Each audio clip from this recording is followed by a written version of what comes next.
Budi Pekerti SMP Negeri 2 Teluk Jambe Timur, Kabupaten Karawang, Jawa Barat.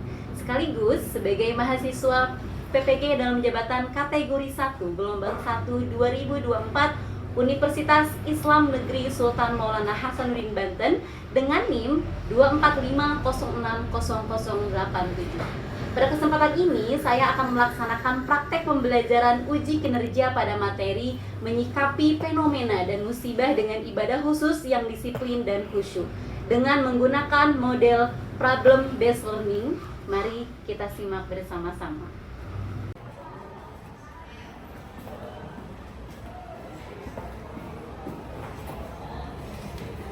Assalamualaikum.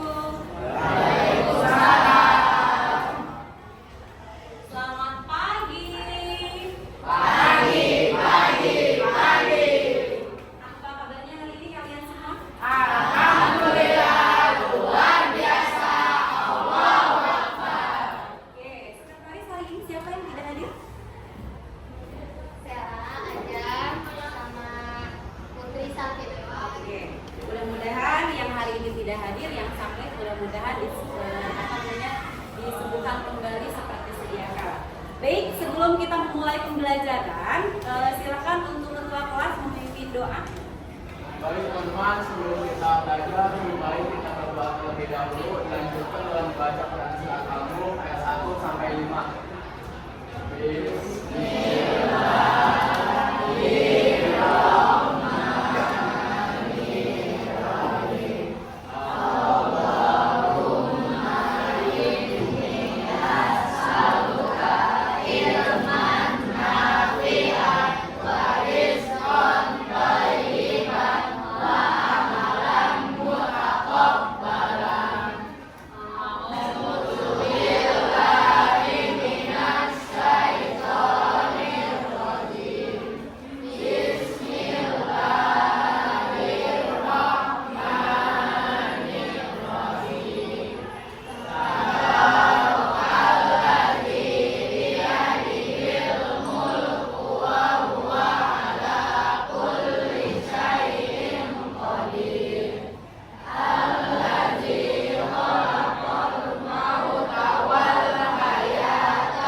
Kita buat dari awal ketika Ibu masuk ke kelas kalian ya. Ibu ingatkan kembali. Yang pertama kalian harus tepat waktu dalam menghadiri kelas dan mengumpulkan tugas. Yang kedua apa? Sedia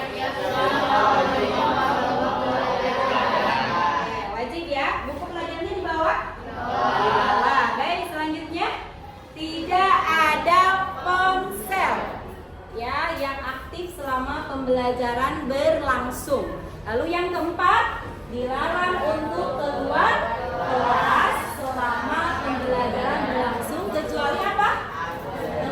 Kecuali urgent. Ya, yang kelima apa? Angkat tangan sebelum bertanya atau mengeluarkan suara. Nah, itu adalah kesepakatan kelas yang sudah kita buat dari awal ya. Ibu ingatkan kembali, kita minggu lalu ya. Minggu lalu kita sudah membahas bab tentang apa? Melestarikan alam, menjaga kehidupan. Kalian waktu itu ibu sudah suruh menghafal Quran surat Ar-Rum. Ayat berapa? Ayat 41. Lalu Ibrahim. Ibrahim ayat berapa? Ayat 13 dan Ibrahim ayat berapa? 32 apa? 13? 32. Al-Hujurat ayat 13. Baik, coba ibu ingin bertanya mengenai pembelajaran yang minggu lalu. Coba Hidan, kamu sudah hafalkan Quran surat Al-Rum ayat 41? Ya. Coba ibu ingin dengar ya, Hidan masih hafal apa tidak? Coba Dan. Quran surat Ar-Rum ayat 41.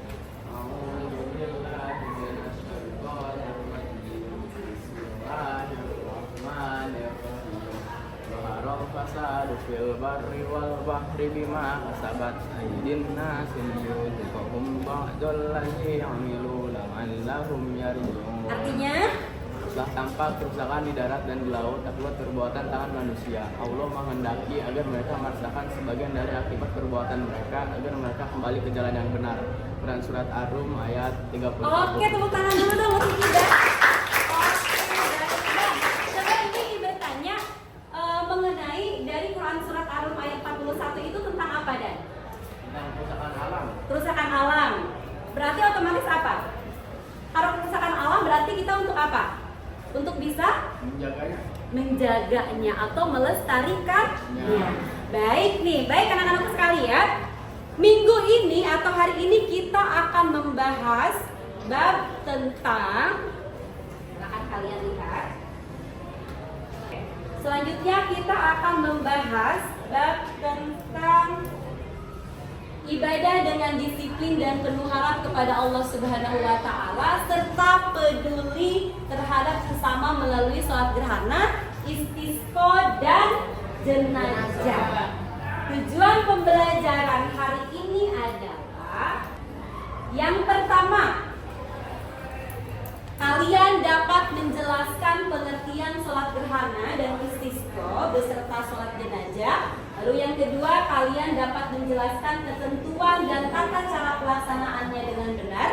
Lalu yang ketiga, kalian dapat menjalankan ketentuan agama sesuai syariat. Yang keempat, dapat mempraktekkan sholat gerhana, istisqa dan jenazah sesuai dengan ketentuannya. Oke, sebelum ibu masuk ke materi yang akan dibahas hari ini, ya, sebelum kalian juga mendiskusikannya, ya, ibu ingin bertanya dulu. Di sini ada pertanyaan, 3 pertanyaan, ya. Ibu ingin bertanya dulu sebelum kita masuk ke materi yang selanjutnya. Pertanyaan pertama, mengapa sholat gerhana dan istisqa hanya dilakukan pada waktu-waktu tertentu? Ada yang bisa menjawab? Oke, apa Hidan? Karena sholat gerhana dan sholat istisqa hanya dilakukan khusus pada saat terjadinya fenomena alam. Wow, Hidan sudah tahu. Coba tepuk tangan dong. Lalu pertanyaan yang kedua, ya, apa yang membedakan tata cara sholat jenazah dengan sholat lainnya? Ada yang mau menjawab? Oke, silakan. Karena sholat jenazah tidak melakukan rukuk dan sujud. Karena sholat jenazah tidak melakukan ruku dan sujud. Kalau sholat yang lainnya selain sholat jenazah melakukan ruku dan sujud tidak? Melakukan. Oke, tepuk tangan dong. Selanjutnya,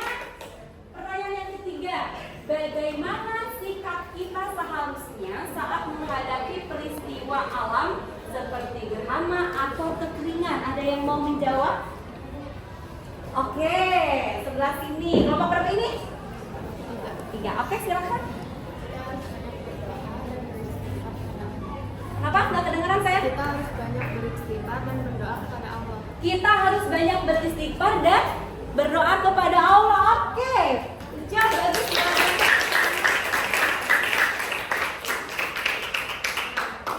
Oke. Alhamdulillah ya, berarti pertanyaan yang sudah Ibu ajukan kalian sudah paham. Sebelum kita lanjut ya, kita ice breaking dulu. Boleh? Oke, seperti biasa apa ice breakingnya? Tepuk semangat aja, oke? Supaya kalian semangat. Oke, tepuk semangat.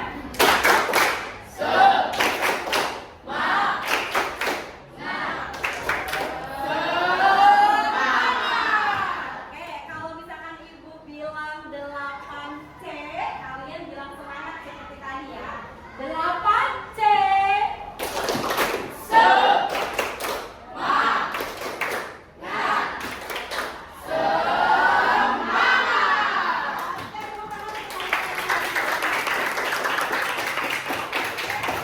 Kalian berarti masih semangat dong untuk melanjutkan materi yang selanjutnya.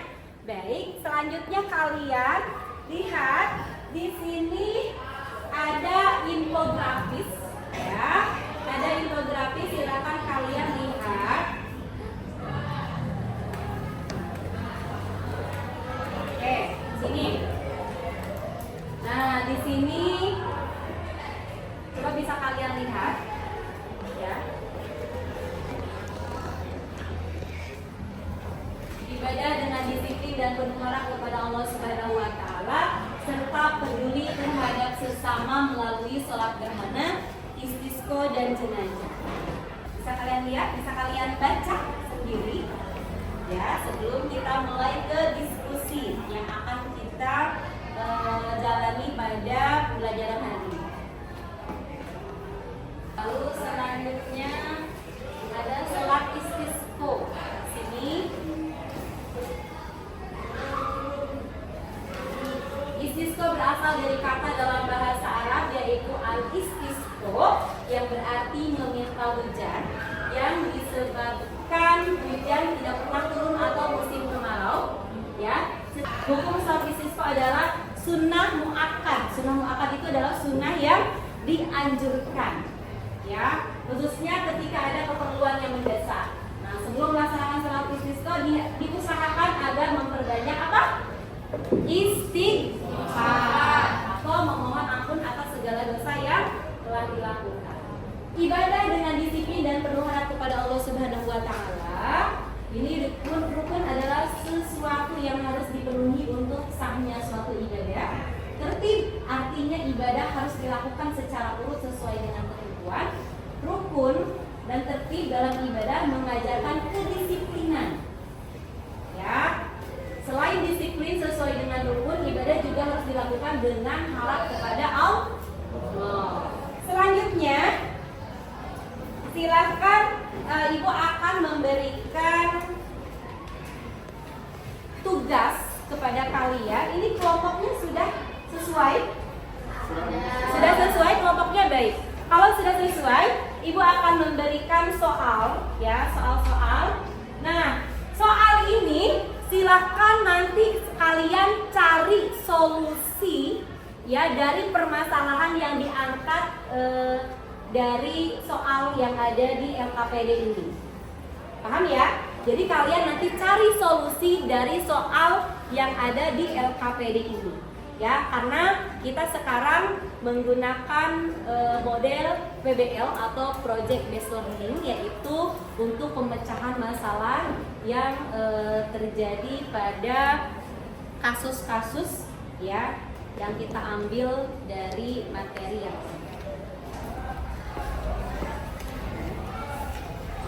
satu lagi ya.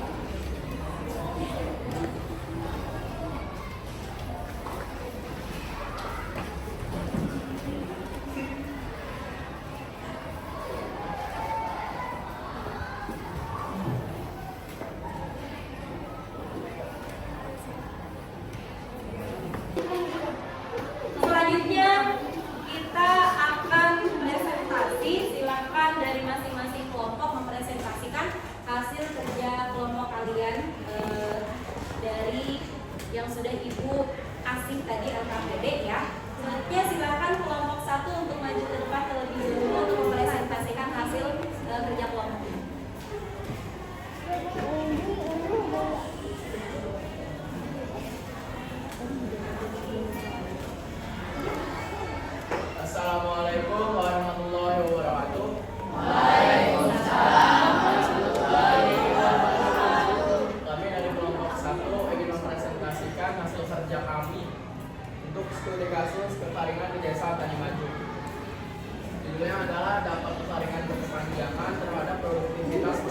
Desa Tani Maju.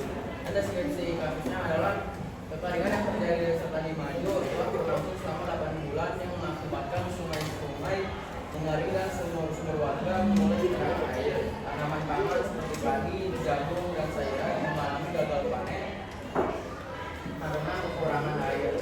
Petani setempat terpaksa mengurangi luas lahan yang ditanam dan mencari sumber air alternatif, seperti membuat sumur bor yang memerlukan biaya cukup besar.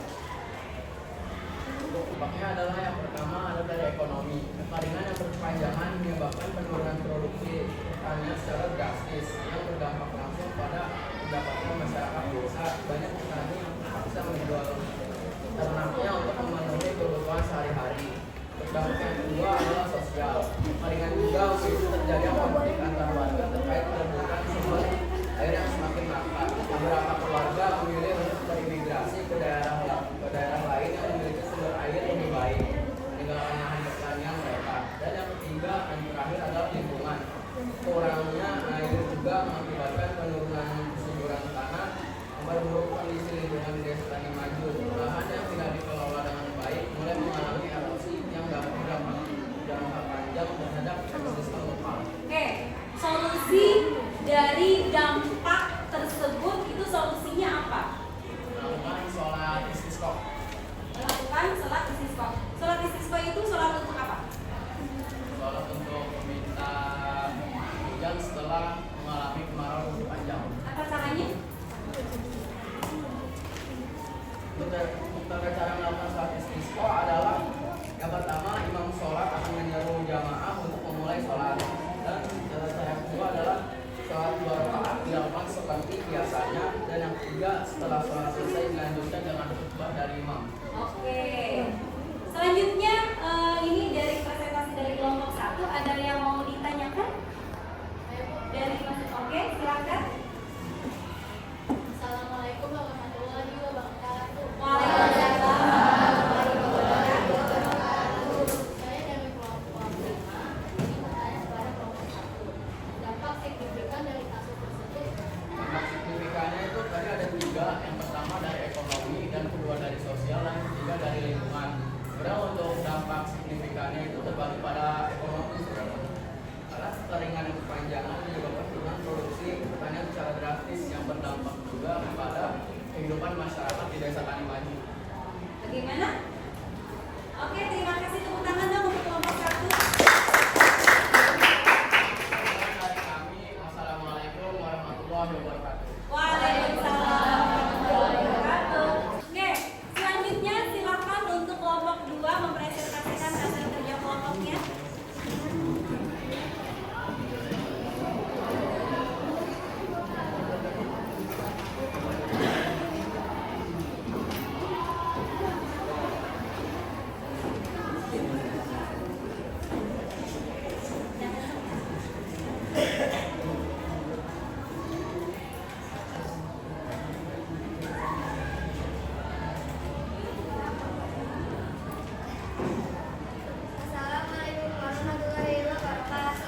Assalamualaikum warahmatullahi wabarakatuh.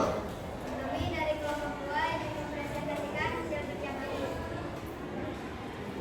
Judulnya pengaruh kejadian hari terhadap masyarakat di Surabaya Jaya. Kasusnya fenomena alam bencana matahari. Deskripsi kasus adalah pada tanggal 21 Juli 2024 Desa Surabaya mengalami gerhana matahari total yang berlangsung selama kurang 3 menit. Masyarakat desa yang sebagian besar belum memiliki akses yang memadai terhadap informasi hujan. Dari dampak tersebut itu apa? Solusinya adalah melaksanakan sholat gerhana. Sholat gerhana. Tata caranya seperti apa? Tata cara melaksanakannya adalah pertama niat, kedua takbiratul ihram, ketiga membaca surah Al-Fatihah, keempat ruku, kelima berdiri dari ruku, 6 ruku kedua, 7 istidah, 8 sujud 2 kali, 9 berdiri untuk rakaat kedua, 10 diakhiri dengan salam, 11 membaca khutbah terkait gerhana jika berjamaah. Terima kasih kepada kelompok 2 yang sudah presentasi. Kelompok lain, silakan ada yang mau bertanya kepada kelompok 2 mengenai Ya, Bu. Oh ya, kelompok 1 silahkan. Assalamualaikum warahmatullahi wabarakatuh. Waalaikumsalam. Saya ingin bertanya kepada kelompok 2 tentang apa yang pengaruh dari gerhana matahari pada kasus tersebut. Pengaruhnya dari gerhana matahari pada kasus yang ada di LKPD. Sosial dan budaya kejadian gerhana ini menunjukkan kembali perdebatan antara kepercayaan tradisional dan ilmu pengetahuan modern. 2. Ekonomi. Penundaan aktivitas pertanian selama gerhana mengakibatkan sedikit keterlambatan dalam proses panen. 3. Pendidikan. Fenomena ini menjadi momentum bagi sekolah-sekolah di Desa Cipta Jaya untuk meningkatkan literasi ilmiah siswa tentang astronomi dan fenomena alam. Baik, gimana? Kelompok 2 sudah cukup? Baik. Oke, silakan ditutup aja kesimpulannya apa? Fenomena gerhana matahari di Desa Cipta Jaya menunjukkan bagaimana fenomena alam dapat mempengaruhi berbagai aspek kehidupan masyarakat. Ini juga menggambarkan pentingnya pendidikan dan sosialisasi ilmiah untuk mengurangi kepercayaan yang tidak berdasar dan meningkatkan pemahaman masyarakat tentang fenomena alam. Sekian presentasi dari kami. Wassalamualaikum warahmatullahi wabarakatuh. Waalaikumsalam.